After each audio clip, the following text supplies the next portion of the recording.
Cümle, Tavrıkadar, Aynahan, Bacı. Toyuz hayırlı olsun. Toyuz mübarek olsun. Allah sonlarını hayır etsin, bəxtli olsunlar. Canları sağ olsun, gönülleri şad olsun. Rızıkları geniş olsun. Belki çocuklu olsun.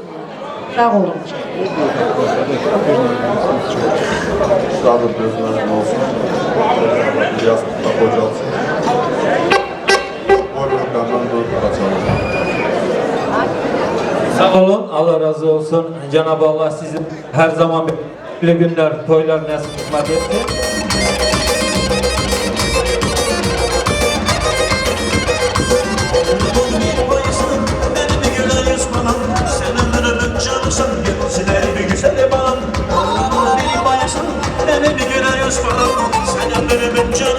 Gözlerimi güzelim ağam, sana duymasın nasıl olsun dağları senin.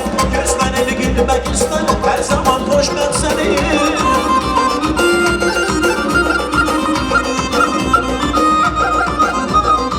Sana duymasın nasıl olsun dağları senin.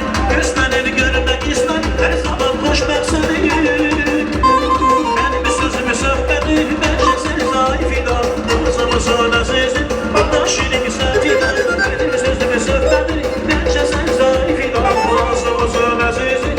Şirin bir sevgida